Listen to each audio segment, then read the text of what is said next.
Hello, everybody. Welcome to episode 12 of The Emo Entrepreneur, the podcast where we delve into the hearts and the minds of the most intriguing and creative souls in the entrepreneurial world and all of the emotional shit that comes with running your own business. Yes. I am your host, Jenna Capitan, owner of Beyond the Binary by Jenna Lee Skin. And today we have one of my besties, Madison Truscan, or as you may know her, Madison from Dallas. Madison is a multi-faceted Dallas-based creative with a focus on concert photography, music journalism, and podcast hosting. She's passionate about her sobriety, being authentic on the internet, and anything pertaining to art and to music. When she's not pursuing entrepreneurship, she loves to travel, get tattooed, and decorate her kick-ass apartment. So welcome, Madison. I'm Thank so you. I'm so excited to be here. It's so cool to see you step into this space as a podcast host. I mean, I've known you as a friend for over a year now, but to see you in this element is so exciting, and I'm so proud of you. Yes, look at us, both of us on our podcast journeys together. Yes. We'll obviously put Madison's podcast in the show notes below. But for people that don't know you, which what a shame, but they will know you after this. You do a ton of music photography, and I find that you really are working mostly in such a male dominated, male centric space, whether that be other photographers, tour managers, any kind of venue management. I feel like a lot of them are still men, derogatory. And I'm so curious to know if in the time that you have been doing this in this kind of space, have you kind of seen a shift in, like, I don't know, I guess more women coming into the space and how that's been for you, and kind of like, I don't know, does it kind of hit you sometimes where you're like, damn, there should be more ladies in this scene? I feel Yeah. like that's kind of the case everywhere, but a little bit of many loaded questions there. No, yeah, for sure. I think so. A little bit of background on me. I've been a photographer for over 8 years now, but I've been working in the music industry specifically for about 2.5. And I definitely have seen a shift in the last 2.5 years. We are moving in the right direction, but it's still not anywhere near where I would like it to be. There have been so many situations where I have been the only woman in the room, which is both terrifying and really empowering at the same time. I can't tell you how many times I have been in a recording studio or in the green room backstage or in the pit and been the only woman and thought to myself, why are there not more other women or non-binary people being represented in this industry? Because we have a different creative perspective, and we bring light to the space. There's certain things that I've been backstage with so many different artists. I used to manage a band, and there's just things that I brought from a female perspective that respectfully never would have been brought up or addressed had it been a man in my position. There's certain things I think about, like that other people don't. And there thankfully have been a lot of there's been a lot of progress made, but I want to keep seeing it be more inclusive and more opportunities, specifically in regards to touring and concert photography for women, because I believe that we as women are the backbone of the industry. As a fangirl, there's nobody better to represent a band as their photographer than somebody who knows the ins and outs of their music and supports them. Unlike some of the other individuals, men, derogatory, who I share the pit with, I'm not Right. there. I'm not there for a check. I Mm-hmm. I've done huge arena stadium shows with 70,000, 80,000 people, and the guy next to me works for Getty, and the guy next to me on the other side works for Rolling Stone, and they have no care or regard for who's performing on stage whatsoever. They're there because they're getting their check, And cool, they're using that to provide for their family. I respect that. That's awesome. But I'm there because I want to be there and I'm choosing to be there and because this is my dream and my career and my passion. And opportunities should be given to people like me who actually care about what they're doing, who are not just in it for the money. Because if you're in it for the money, then don't work in the music industry because Right. You're in it for the love of the game. exactly, exactly. So long-winded response. I don't know if that answered your question specifically, but Yeah, and I also so one of my favorite artists is Scene Queen, and she makes it very known that she is so ungodly inclusive with her with her crew, with her band, with the kind of show that she puts on and is able to provide for women. And she has posted a lot about how when she goes on tour, she likes to have women photographers because she likes to her aesthetic is very like Y2K. She calls it bimbo core, like very love pink, it. cute, but she's screaming into the mic. But she's wearing all these cute outfits and things, and she's like, when you have, I mean, not all, but when you have a lot of men that are photographing you as a woman on stage, they're getting unflattering angles, they're getting like upskirt pics, like it's just not like you said, the perspective that women have is so different than what a male brings to the table. And obviously we need both and everything in between, Of course. but the scales are just so uneven. Yep. And I'm glad that we are moving towards a place of having more women in the industry, but it's also to the fact of like sometimes I think like maybe as women, yes, we're still empowered sometimes, but I feel like it comes to, I don't know, like it comes to our minds that sometimes we're still underneath men. Yep. And it makes us scared to jump on opportunities or ask people for things because we're just like, oh, it's going to go to somebody else that's better, Yep. right? Do you still get that sometimes, or are you like on the train of like, no one can stop me? I honestly think it depends on the day and who the Yeah. artist is specifically. Um, I'm wholeheartedly invested into this, so I will do whatever it takes to put myself in Mhm. the positions I need to be put in. If that means, buying my own ticket to a show or my own plane ticket to get somewhere for an opportunity, sure, I will do that. But when I'm applying for gigs, when I'm reaching out for photo passes, I do have that sinking pit in my stomach. Like, what if this gig is being given to somebody else who is not a woman? And Yeah. if it is a talent thing or a decision based on talent or a decision based on style or rate or availability or experience, I respect that 100%. But there have been times where I have been turned away from gigs because I am a woman, because I am, quote, a liability to the band, to the artist. There are certain artists, I won't name names, they don't hire women on their crew because it's too much of a liability and it puts them at risk of situations potentially occurring. Let me be straight with you. I am professional. I'm not gonna jump up on stage and run up and be crazy or anything Right. like that. I'm here to do a job.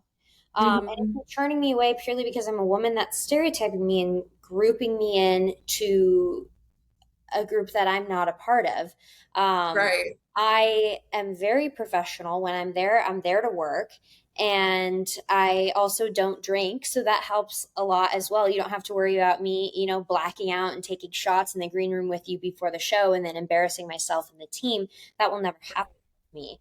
The other thing to think about is when it comes to touring, a lot of male artists choose to hire male photographers because of a fear of certain situations arising or there being potential allegations. It's really hard to build trust in that sense, which is very unfortunate because we are just as capable, if not more capable, especially those who already know the artist and love and listen to their music. It takes a few poor people making poor decisions to set things back.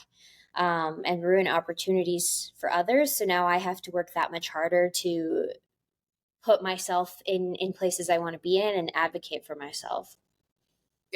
I mean, you are such an inspiration and like have done such amazing things already in your career. Like you photographed Taylor Swift, um, like anywhere from like small divey clubs to huge arenas, huge music festivals. And speaking of music festivals, you just got back from shooting a festival in Canada, Yes. and I want you to talk all about it because I know it is your favorite, and I feel like more people should know about it. The only reason I Yes. ever heard of it too was from you.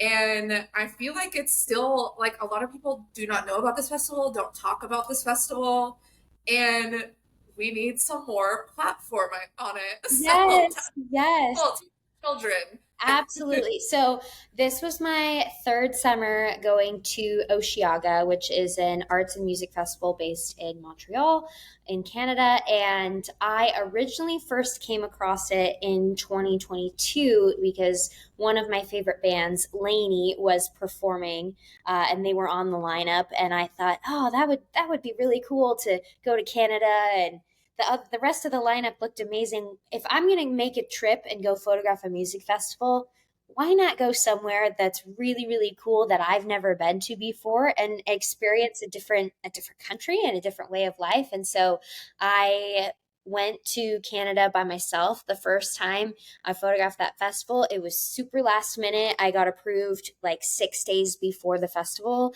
and I was just talking to someone about this the other day. I drained my savings account and I maxed out my credit card to purchase a flight. I stayed in a really shitty hostel, and literally just like showed up and took photos of the festival, and that completely changed my life forever.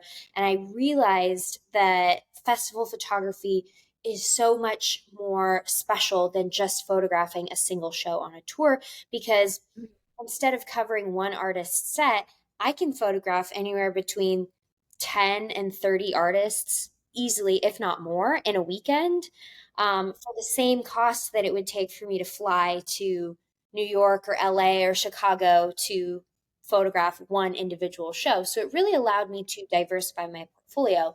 And that year I worked with some really incredible artists. I photographed Dua Lipa, um, Big Sean, Lainey, Ash, the Kid Leroy, like lots of really cool names. It was just so amazing. And they take very good care of their media in Canada at this festival. So in the US, it's pretty common for you to, I don't want to say it's pretty common. From my experience, it's pretty common.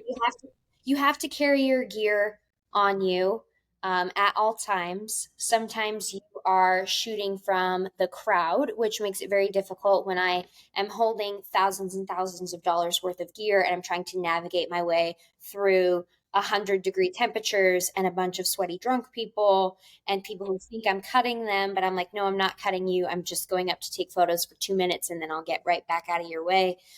It's very difficult. There's been times where we don't have our own bathrooms and I'm having to take all of my equipment with me into a disgusting porta potty in 100-degree heat. I should not be having to hold my two camera bodies while I'm trying to use a porta potty. It's too much. It's very physically exhausting and draining on your body. And what I love about Osheaga is they take such good care of all of their media. We have a specific tent that we can do artist interviews in. They have Wi-Fi. They have outlets for us to charge our camera batteries and our phones. They provide water. There's lockers. It's staffed and secure the whole time, so I don't have to worry about anything happening to my gear if I decide to leave my backpack and just take a single camera and a single lens with me as I walk between the stages. Um, but all that to say, this was my third year. The lineup was phenomenal. It was the hottest year we have had in the last 3 years. So the temperatures were insane. It was no different than Texas heat. I was hoping for a little bit of a cool off, but I had an amazing time. The highlights were definitely photographing Chapel Roan. She is my favorite artist of 2024. I'm absolutely obsessed with her, and this was my third time photographing her, which was so spectacular. She just continues to amaze me with her talent and her costuming and the way she the crowd and the members of her band. There's truly no one doing it like she does. And I really believe she is the music industry right now. So that was a highlight. I got to see a lot of other really incredible artists. Noah Khan is one of my favorites. First time I photographed him was in 2022 when I was brand new to my career, and he was playing a venue that held 200 people and tickets were $20. And then he performed in front of a crowd of over 50,000. And it was just amazing. I had so much fun. And if you are someone who enjoys going to music festivals and you're looking for a wide range of music and art and want to experience a different country and a new way of living, I definitely recommend checking out Osheaga. The lineup is full of pop, rap, hip hop, EDM, indie, alternative. Um, Sometimes there's a little bit of reggae. They have artists that are absolutely massive, and they have artists that are local to Canada and are just starting out in their music career. So it's a great way to diversify your music taste and check out a new country. I'm gonna go next year for my birthday. So, Yes, oh, it's so fun. It's so fun. And Montreal is just such a beautiful city. It's a French-speaking province, so it's interesting to like when you go to a coffee shop and they greet you in French, and then my French is everything's so sexy. it is. It is. And it's just like it's such a creative space. It's so queer friendly. There's amazing music venues all throughout the city. Super public transit friendly. Like everybody takes the metro or the subway to get to the festival because it's on an island. So if you want to drive, it's going to take you hours to get there. But you can just take a 5-minute subway and suddenly you're there. It's so easy. It's so convenient. They don't have to worry about people driving under the influence. Like Canada is doing it right when it comes to music. Yeah, they are the blue. They are really like, forget Coachella, forget the camping out, forget the, you know, showering out of a bag and using a porta potty for 5 days on end Okay. with all your camera equipment. No, go to Canada. It's the best. Mhm. So with more music festival talk, would you ever photograph something crazy like Burning Man or like Absolutely. anything? No. No, absolutely. I totally would. Oh, you would? I, so I would, I've thought about Burning Man a lot. So before I got into the music industry, I was working in social media marketing. And before that, I was working in corporate America for Yahoo on their B2B marketing team. And I had this amazing boss. His name is Trevor. And he was a Burning Man king. Like he had gone like 9 years in a row. It was this whole ordeal. Like we knew he was going every summer. This is when he's out of office.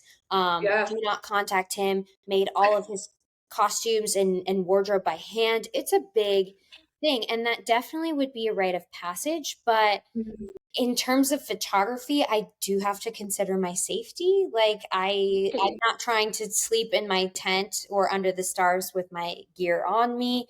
If there was some way to lock that up and to be a little bit more protected, absolutely I would go in a heartbeat. I would love to go just to experience it. Mhm. The culture and the community surrounding that is so surreal. There's nothing like it. So absolutely, especially if I was, being hired to be on the festival team and it was able to be more of a profitable experience. Put me Mhm. in there. I will make a cool outfit. I will trade for my like. They have a bartering system. Yeah. Up on I feel like that it would be so sick to see photos from there that you could take and edit. Even if you were to do something like photograph any kind of like EDC too would I think would be so yeah, magical. Um, so I know that one of your dreams is to go on tour yes. and be a touring photographer. Obviously, your love for Chapel Roan is up here, so that's like we're manifesting that dream to come true. Are there any other maybe like I don't want to say smaller artists, but I don't know, maybe more like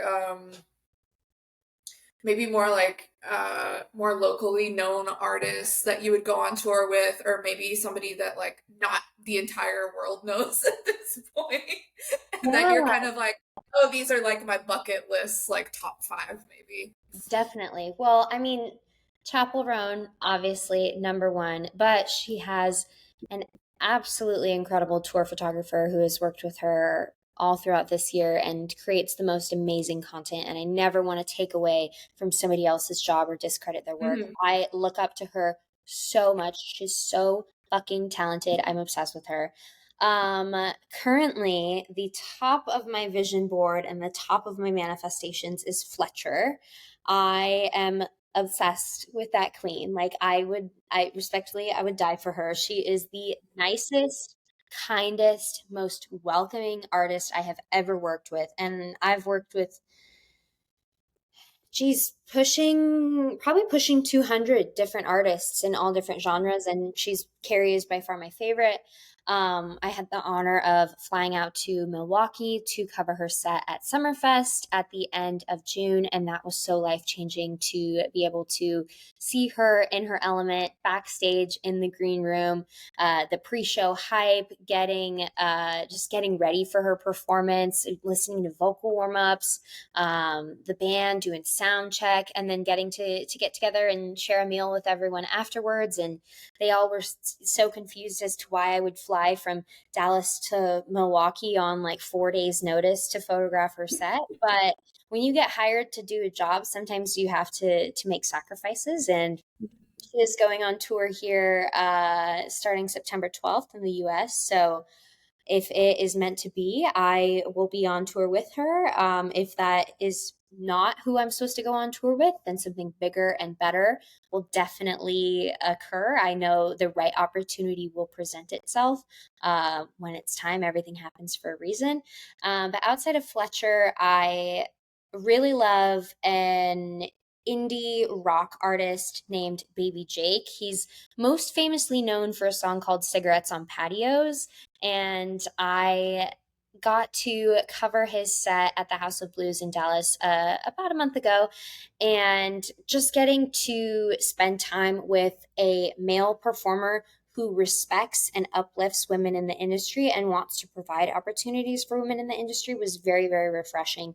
He is the sweetest soul, was so grateful and appreciative of me being there, looped me right in, told me everything about the industry. He was very upfront on just his experience getting ready to go on tour. And he's about to kick off a tour here in a couple of weeks as well. So who knows what the future holds with that. Um, People ask me all the time, like, would you only do a pop artist or would you only do an indie artist? I would do anything. If the right person reached out to me and the pay was right, I would drop everything and get on that tour bus or hop on a plane or preferably a private jet, but I'm okay with a Sprinter van too. I don't mind the sweaty Sprinter vans, let me tell you that much. Yeah. That is 6 shows in 2 weeks or 60 shows in 3 months. I'm there, I'm ready. It's really all about the team and if I have Mhm. a good connection with them because you are spending 24/7 with this artist and the rest of the band and the crew. I don't want it to be somebody who is not going to value me for my work. I'm just as important as the sound team, the lighting team, wardrobe, hair, makeup. The photographer is a very pivotal part of that because Mhm. just as the photographer on a wedding day is important, it's the same with the show because I'm there through every aspect of the process. I'm on their side as they're getting ready. I'm taking pre show portraits. I'm editing with them when we're unwinding on the tour bus after a show. I'm not just there to show up, do my photos, and go home. I'm constantly spending time with them. So it'd need to be somebody who I got along with well and respected me and trusted my creative process and um, someone that I can be friends with too. I look up to a lot of tour photographers who have amazing relationships with the bands they tour with, and they it's a very healthy dynamic, and that's super Mhm. important. Yeah, and I can't wait for the day where you're just gonna have so many offers come in, and you're gonna have to pick which tour you want to go Yes, on. yes. Oh, Um, I can't wait when I have to turn down a tour. Are you kidding me? yes. It's Yes. sooner A than, matter of time. yeah, I'm telling you, by this time next year, that will be happening. yes. Absolutely will be I can't wait. happening. I'm there. I'm Yeah. there. You're such a hard worker and such a go-getter. And I kind of want to segue into more of that. Like, isn't it exhausting being such a badass bitch all the time? Is it not? Yeah, I'm really fucking tired. It's a lot of work being a badass bitch and kicking ass every day. I would really like to take a nap. Right. A badass bitches get tired too. I mean, truthfully, like you work so much, so hard, and I feel like, with working a lot for yourself and doing so many things, because, not only do you work for yourself, but you work for Voyage, and if you get hired on, by a crew or artists, then you're essentially working for them, right? But I mean, do you ever have a day off? You have to Um, schedule like time to just be, like just sit and take it all in. yeah, the last day off I had fully off of every single job because I have a full-time day job, like you mentioned, for the magazine. I run my own photography business.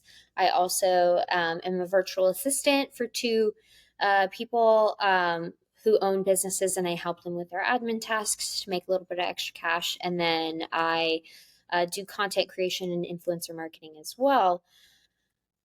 The last day off that I took where I did not do a single task for any of my responsibilities was the 4th of July. And today is August 7th. And Mhm. before that, I counted the number of days that I had, and it was 57 days before that, which is not healthy. But Mhm. unfortunately, that's the harsh reality of being an entrepreneur. And I'm a very like anti hustle culture. Like, because I worked 57 days in a row, that doesn't make me, it's not cool. That's not a flex. Right. Actually, that's a Mhm. concern. Like, why is it taking me that long? I'm working really hard to have better boundaries in place, but I also have bills to pay. And I have these Right. passion projects now, starting a podcast that's taking up more of my time. Um, it's really all about finding that balance. I would love to take more time off. Um, Ideally, I wouldn't be getting calls from clients at 1 a.m. I wouldn't be getting texts from people on my team at work at 11 p.m. on a Tuesday. Um, Mhm. I want to have better boundaries in place, and I'm working really hard towards that. But I'm also a recovering people pleaser, and I want to make sure that everyone that I work with is happy and satisfied with the work I'm producing. So it's been very challenging, but I'm also in therapy, and that's been helping a lot. And I keep reminding myself I work in marketing, I work in creative direction, I work in photography. It's not an emergency. We live on a Mhm. floating rock. If a post goes out late or a client gallery gets delivered 20 minutes after I said it would, uh, the world is not going to blow up. We're literally fine. It's not that serious. I am lucky to be alive and still be here. Right. And it's like, most of the work you do, you love it, I So do. a lot of times it doesn't, I don't know, at least for me, like, we love what we do, and we're so lucky to get to work in the sectors that we do and are so grateful for it. And sometimes it kind of, I don't know, for me, it kind of feels like it gets away from me. I don't even realize how much I'm working until I really take a step back and I'm like, holy shit, I haven't just had like one full day to rot on the couch in X amount of time, right? And it's almost like, I mean, I make a task list every day. I have to schedule in time to literally just sit back and journal in the morning and just take a fucking breather, because it does get really overwhelming. It's kind of like a huge snowball effect, and it also, I don't know, right now for me, I'm also kind of grappling with like, I'm so grateful, but I'm also just like, fuck, I'm tired. Like, Yeah. I don't want to seem like I am complaining or, Right. ungrateful for what we do, but I think, like you said, like we're working on boundaries and kind of being able to take time off is so important. But at the same time, we have fucking bills to pay. Yeah. Like, and a lot of the time, I would think, for photography, it's not like you're not clocking into a day job. You're not guaranteed X amount of pay for X amount of hours. Like you have to take what's offered if it, obviously if it feels right. And so you kind of have to jump on it. And like you said, it can be super last minute. Yeah, Um, so I feel like it always keeps us, our jobs keeps us on our toes for for sure. sure. And I feel like we really get the highest of high feelings and the lowest of low feelings. And it feels like third world problem-y at the end No, of the day but it's sometimes. valid. Yeah, Yeah. yeah. And it's nice to be able to like have these conversations with other entrepreneurs and like realize we're not alone in feeling like this and not feeling crazy. So um doing this podcast has also been so like therapeutical for It me. I is. feel Yeah. too. And it's been such a lovely thing because I'm not currently in therapy. I'm actively trying to find a really good therapist because I have so many things to work on. I was in therapy some years ago, and sadly, she doesn't practice anymore. And I'm just like, No. let me pay you extra. Um, and I'm trying to get back on that train because I feel like a lot of people still don't really realize how important therapy is and what it can do for you. Like, you don't Yep. necessarily have to have like a death in the family, something crazy to go on. Like, Right. literally just talking to somebody who has no idea who you are, no idea who the people are around you, and just someone to talk to objectively and help you work through whatever your problems are. It's so nice. It takes such a weight off of all our shoulders. And I feel like talking about, you know, our mental health while doing our businesses is incredibly important because like you said, the hustle culture thing, it's not cool. Like it's No. not okay. Because that leads to burnout, like excessive burnout. And we don't want to get to that point, of being sick of the things that we love. So um I don't know, I feel like that's my 2 cents. No, absolutely. And I love what you said about how you don't have to have a significant traumatic event in your life Yeah. in order to go to therapy. I only see my therapist twice a month because Hmm. that's what works for me and my budget and also what I need. If Hmm. things get worse, I can add on more sessions. If things get better and we want to switch to once a month, that's awesome. And that's the really beautiful thing about having a therapist who's flexible. But sometimes it's not like therapy is not just a time for me to cry to a stranger and tell them about all the things I hate about myself and oh, woe is me. And sometimes it's actually me telling my therapist the wins I had that week and celebrating that together with somebody who is unbiased and removed. They're a third party. This isn't a family member who's going to give their opinion after I tell them what happened or a friend who's always going to cheer me on and be on my side, but somebody Right. to sit through and really process those things. I just between my appointments, I write out what happened to me and I'm like, "Hey, so and so said this and oh, this happened with this client and blah blah blah." And then when it's time for my session, we go through one by one and we talk about everything, we process everything and then I leave feeling 100 times better and I send in my little check and that's it. And I love that you said, it's about celebrating wins too. And that's also something that I really is so inspirational about you is that I feel like you really romanticize your life in such a great way. Like you are able to celebrate such awesome things in your life, whether they be big or small to you. And it's such a great thing to watch because sometimes we feel like we're not doing enough or we're not good enough or we're not living to up to certain expectations of ourselves, right? And so you really have to think like, okay, what did I accomplish this week? Like even if it's something super small, like take yourself out, get a little treat, get a coffee, invite a friend to, Yes. like wear a cute outfit. It's so important to celebrate those small things. And like, that's definitely something personally that I feel like I have been learning from you is to do those things. And it really does help bring so much more joy to my life and, not get in that like sinking pit feeling all the time of, not being good enough, which is something that I really need to start working in therapy again.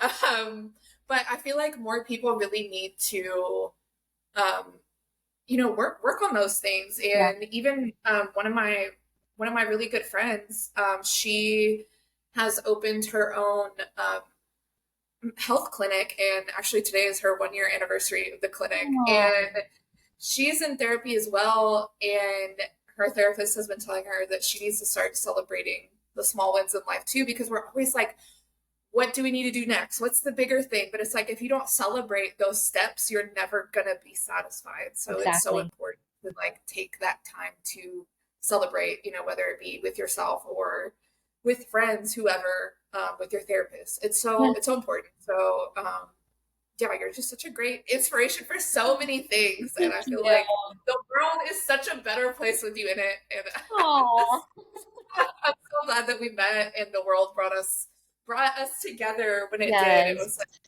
such a needed thing. Yeah. Um, but I feel like so switching topics. I definitely want to hit on your sobriety journey. We both of us are sober Yeah. and different reasons, I would say. Um, and you just launched a new podcast, Sober Girls Gone Wild. And I am so excited for everything to come from that. But I feel like, I don't know, do you find that working in, I would say, I guess like more like nightlife photography, right? Like doing more festivals, concerts, things like that. Um, do you find that you ever, I don't know, do you ever feel any kind of twinge when you're working those things like, oh, I could just take like a celebratory, champagne flute or something, like when something great happens or somebody's like, oh, let's do shots. Like for me, I feel like I'm on 8 months right now sober, and I feel like Amazing. I've gotten to a point where I'm like, I'm past that, but Yeah. sometimes in the very back of my mind, I have to like, it's an active decision every day Yep. to stay Yep. sober. And sometimes I'm like, I could just take it.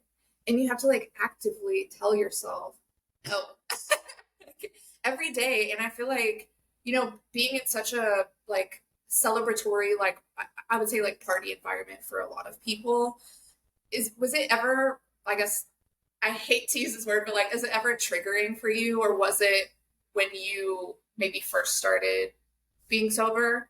I'm so curious about Yeah, yeah, it was never triggering for me, but it did it. induce a lot of FOMO, which is Yes. sometimes just as bad as being Yeah. triggered because It's yeah, I don't know what it is about me, but I get the worst FOMO of probably anybody I know. Like it is Mhm. bad. And maybe it's because I was bullied so bad in school, but like I constantly want to be included. I never want to be the odd one out. Unless it's in a positive light. Um, at first it was really awkward, like navigating those sort of questions, like, hey, let's take shots. Oh no, I'm okay. Oh well, Yeah. why don't you want to take a shot with us? Like, yeah, first of all, respectfully, I think shots are gross. Like I've never taken a shot and been like, oh, that tasted so good. I loved that.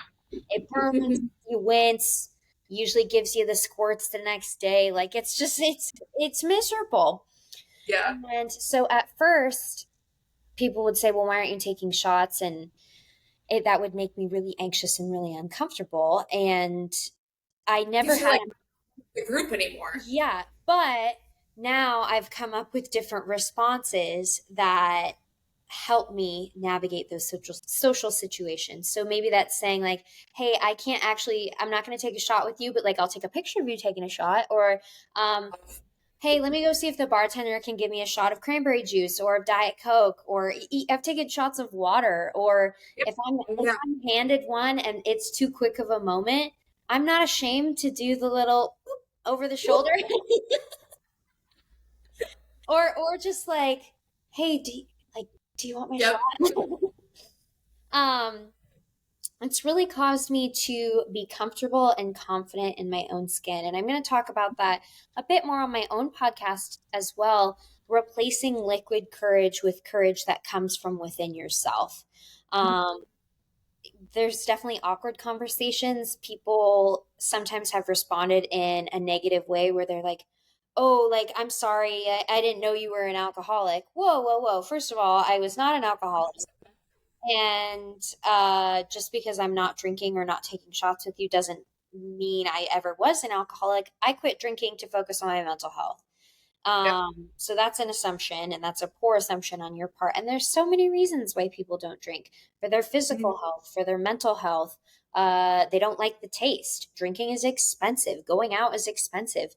Maybe they just, don't want to be hungover the next day. So many reasons, and I shouldn't have to explain myself. But to circle back to your question, um, I never felt triggered, but I never wanted to be left out either. So I Yeah. still stand there. I will literally hold up an invisible shot or an invisible champagne flute or my bottle Yeah. of water, my Shirley Temple, my mocktail, and cheers, everyone. And really, thankfully, there hasn't been too many times where people have been bothered by that. Sometimes people are really receptive and they say, "Oh, actually, that's really cool," and like, "Good for you," or "Oh, wow, I can't believe you're in this club and dancing and shaking ass and dropping it low, and you don't have any alcohol in you. This is just you having fun without it. I'm fun without it. I don't need that to have a good time." Yeah. And I love what you said earlier about like replacing liquid courage with the courage from within, because I feel like I had that change, and it's crazy when your brain finally goes, "Oh, I am that person I was like when I was confident and drunk."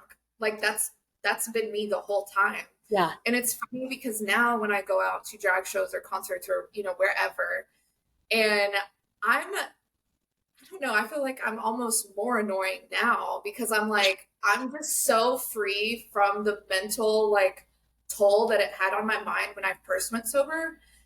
Because I feel like I would just stand like so stiff. Just I was like, what the fuck do I do with my hands? Do I double fist Red Bulls? I don't want to be on my phone the whole time like an asshole. But it's like you have to put yourself in those situations to get past them and Yeah. like learn your mental blocks to get yourself to the point where you can be courageous in your own self and your own personality and social skills. And maybe you need to work on social skills. I Yeah. definitely fucking do. Oh, So yeah. Me too. I have been trying actively to put myself in situations to where I go out and I'm like, okay, I'm going to pop my pussy tonight. I'm Yeah. going to shake. I'm gonna fucking do it, and I'm not going to drink. And it feels amazing. Like, but it's also like it's crazy when, like, for example, I was on the dance floor at Sue Owens this last weekend with one of my best friends, and we were on the dance floor and just like seeing everybody there just so plastered and like how they were acting. I'm like, fuck, it's like a mirror to my past self, you know. Um, and I don't know, it's almost like when I see that too, it really reminds me like why I don't drink anymore. Exactly. And especially I didn't mean to cut you off there, but I'm sure you No, can relate to that really hits me when I'm in the bathroom at a bar or a club and mm-hmm. you're just like, whoa, that used to be me stumbling around, like fumbling to put on my lip gloss, talking to everybody, like just being embarrassing, crying. Oh my gosh, crying for no reason. Like, literally, why was I crying? Like, Yes. because my shoes were hurting my feet, and now I'm gonna have a meltdown in the bathroom, and my friends have to, Mm-hmm. pick me up, and it's like this whole thing. That's when I'm like, oh, I'm looking into a reflection of my past self, and I'm glad I'm where I'm at today. Yeah. And it's cool too being able to I don't know, like For me, I was drinking really, really heavily. I mean, I was drinking a ton, and towards the end of my drinking, it was just I was just sick. Like I would have two drinks, and I would be throwing up bile for like 4 days on end. Yeah. And I think my body was just like, "Bitch, you're done. Yeah. Like this is not for you anymore." But then coming to realize like how many days I was not being productive, like after a night of drinking. I mean, it cuts your days in half or more. And really being like, I feel like my business pretty much saved my life because it was so important to me. I mean, it still is so important to me, but I was just like, I can't have a successful business and I can't help the people I want to help if I keep destroying myself.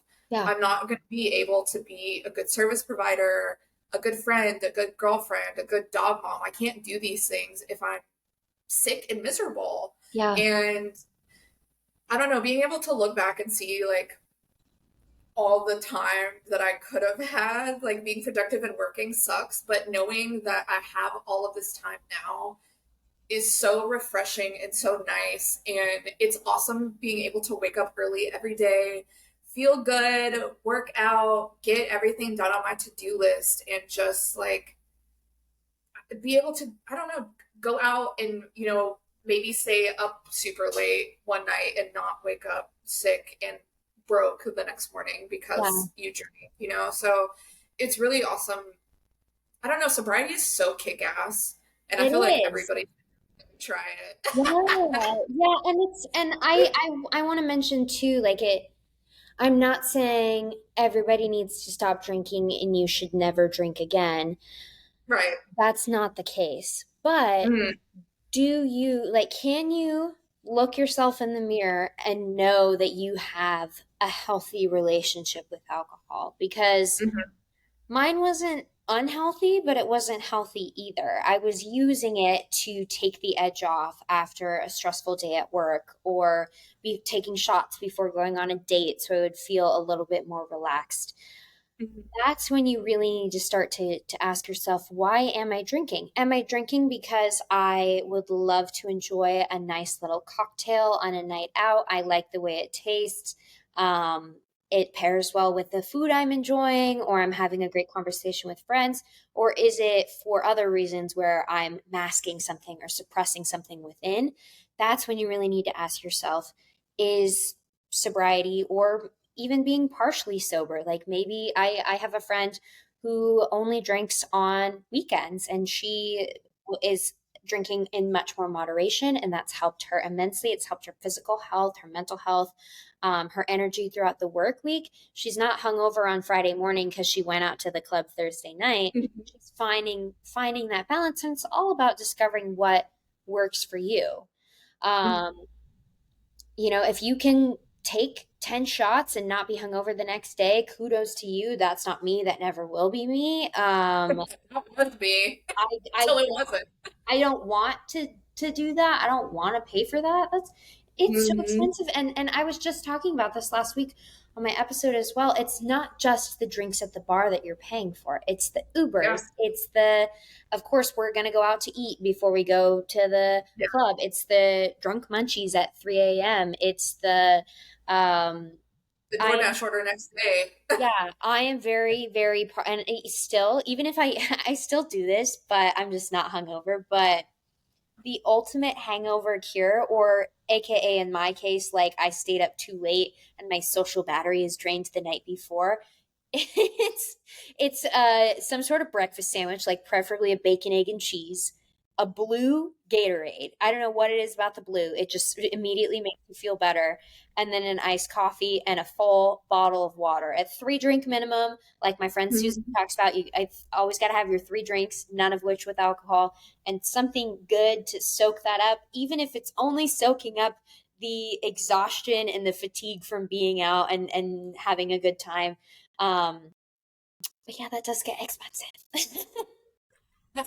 It's so much money, it really is. And I feel like with sobriety too, it's kind of like you're going through like a second puberty of Yeah, yourself. Like you're yeah, trying to find out who you are again without booze or drugs or whatever the vice is, right? Like it's so crazy because they're already like, I don't know, I feel like our 20s are already like a very, I don't know, a time where you're really trying to find yourself. Yeah. And then adding sobriety on top of that, it's kind of, you feel like you're almost like emotionally regressing a little bit because you have to build all of those things back up. Yep. And I feel like sobriety has been such a great like personal journey for me, and I'm sure for you as well. And all of the amazing things it's brought us too, Mhm. and will continue to bring. Yeah. Doing everything like clear headed is just like it's such a Yes. gift. So, I don't know. I would say everybody try going sober for at least 3 months. 1 month is not enough. Yeah. Like your brain needs to take some time to rewire itself. I would say like try 3 months and just Yeah. see how you feel. Like Yes. but not everybody needs to just like completely stop drinking or stop doing whatever they're doing. Yeah. Moderation is key, but for me, I was not a moderation girly. It was like I could never have a drink. It was like, no, if I'm having a drink, I'm having 25 drinks and I'm gonna be at some random person's apartment at 4 a.m. And I was like, I can't do this anymore. Yep. Can't do Yeah. this anymore. Just Yeah. exhausting. It is. Just It really is. Well, with that, I feel like we hit a lot of really great topics. Yeah. But before we go, I want to ask you what is your favorite like new release song that you are bumping right now? Because for me, it is the Guess remix from Charlie XCX and Billie Eilish, produced by The Dare, because I have listened to that more than 250 times already. So that's like on my loop every single day. Yes. Well, I'm sure that's going to be at the top of your Spotify Wrapped for sure. You know how they do the thing and it's like, are you okay? Because you listened to this song this many times on this day. Um, Obviously, I'm not okay, bitch. I I would say I mean, honestly, you took the words straight out of my mouth. Like, that's exactly what I was going to say. I have been bumping that nonstop since it came out. I think last Friday was when that released. Um, Not even a week has passed, and yep, that song has taken over. yeah. I lately I've really been obsessed with an artist called or named Lily Is That You? And she just had a new song come out this morning. I have not had the opportunity to listen to it yet, but it's on my list of tasks for this evening is to listen to her new music. Um yeah, honestly, literally had just been listening to Charlie XCX and Billie Eilish, and that, like, can we just talk about like, everybody's talking about the one line, and now I'm blanking, and it's like, what's the one line that, oh, Charlie likes boys, but she knows I'd hit it, Yeah, but nobody's talking about there's like the little break, and then it goes, Charlie, call me if you're with it. yeah, If you loop back to the beginning of the song, Charlie, it's like through the phone, and Charlie's like, Billy, are you there? So there's this whole plot and like storyline, and as somebody who works in music, I like geek out on that. I'm like, it's not so good. that Vinny Charlie was like, great. yeah, Charlie likes boys, but she knows I'd hit it. But like, Charlie, call me if you're with it. Billy, are you Yep. there? What? Mind blown. Mhm. The gays are panicking. The gays are panicking. Yeah, it's so good. It's so good. I Oh, it's cannot so wait good. to when we go to the club and that song is playing and we are there with our mocktails, our Shirley Temples, Yes, shaking ass, and we remember it the next day. and that is that on that, Yes. people.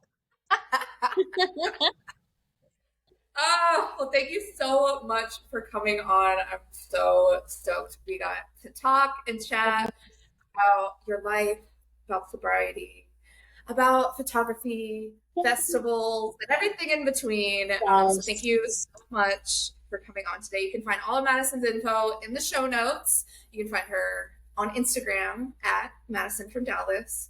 Are there anything else you want to plug? You can check out my podcast on Spotify and Apple Podcasts. It's Sober Girls Gone Wild, and that's our username on Instagram as well. And I just want to say thank you so much, Jenna, for having me. I can't wait to have you and talk with you on my podcast about the intersection between sobriety and entrepreneurship. I would love to hear more of your perspective on that and give you a platform to speak on your story. But I love you so much. I'm so proud of you. Keep on kicking ass, and I'm excited for this to go live. Thank you. And I will see you guys next week for episode 13 of Lucky the number Emo. 13. Exactly. Bye, guys. Bye.